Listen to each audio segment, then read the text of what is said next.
আপনি কি কখনো একা বসে ভেবেছেন, যদি আজ রাতটাই আমার জীবনের শেষ রাত হয়? যে ঘর আজ হাসি, আনন্দ, খুনসুটি, কোলাহল, কাল হয়তো সে ঘর থেকেই আমার জানাজা বের হবে। আজ প্রতিদিন ঘুমানোর আগে যে বিছানাটি বারবার ঝাড়া দিচ্ছি, সুন্দর, দামি ও উন্নত মানের চাদর দিয়ে বিছানাটাকে সুশোভিত করে রাখছি। নরম, কোমল ও আরামদায়ক বালিশ দিয়ে মাথাটাকে আগলে রাখছি। যে দেহের যত্নে লক্ষ লক্ষ টাকা ব্যয় করি প্রতিদিন, আতর, সুরমা ও প্রোটিনযুক্ত খাদ্য থেকে শুরু করে প্রতিনিয়ত যে দেহকে যত্নে রেখেছি, রোগ থেকে, কষ্ট থেকে, ধুলোমাটি থেকে। কিন্তু কাল হয়তো আমাকে শুইয়ে দেওয়া হবে মাটির অন্ধকার কবরে। আজ আমার একটা ইশারায় 10 জন কর্মচারী আমার প্রয়োজন মেটাতে ব্যস্ত, কিন্তু কাল হয়তো আমি চেয়েও আমার দেহের উপরে পড়ে থাকা মাটি সরাতে পারবো না।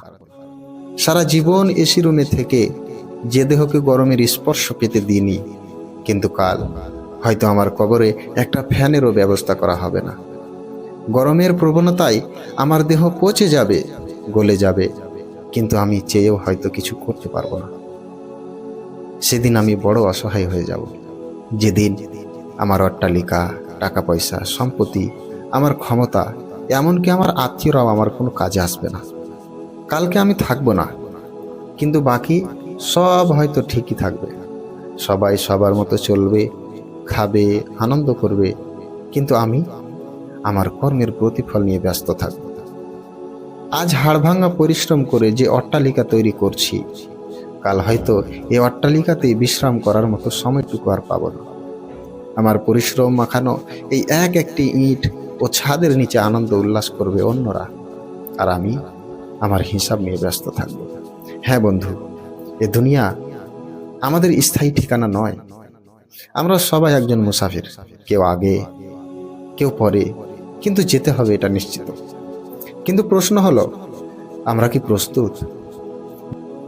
যে নামাজকে আমরা কাল থেকে পড়ব বলে রেখে দিয়েছি পরিবার ও হাজার ব্যস্ততার বাহানায়, যে তাওবাকে বারবার পিছিয়ে দিচ্ছি কাঙ্ক্ষিত সময়ের আশায়, যে হারাম সম্পর্কে ছাড়বো বলে প্রতিনিয়ত জীবন ক্ষয় করে চলেছি, হারাম উপার্জন ছেড়ে দেব বলে অবাধ্যতার সীমা ছাড়িয়ে ফেলেছি, গুনাহকে স্বাভাবিক মনে করে পাপের জগতে হারিয়ে গেছি।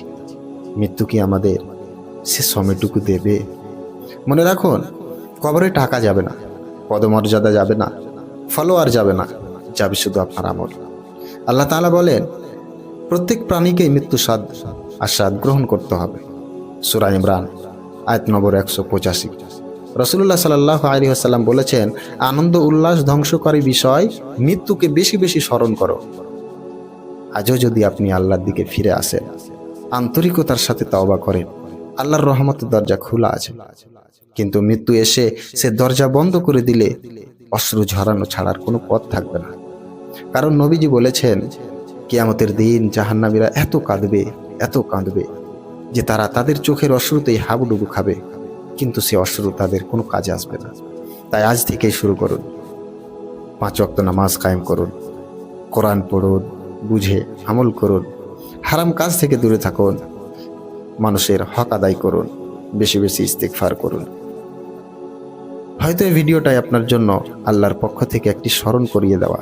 আসুন আমরা সবাই দুনিয়ার মোহ ছেড়ে রবের দিকে ফিরে যাই। হে আল্লাহ, আমাদের সবাইকে আন্তরিক তওবা করার তৌফিক দান করো, কবরের আযাব থেকে হেফাজত করো, জান্নাতুল ফিরদাউসে আমাদের স্থান বানিয়ে দাও। আমিন। আসসালামু আলাইকুম ওয়া রাহমাতুল্লাহ।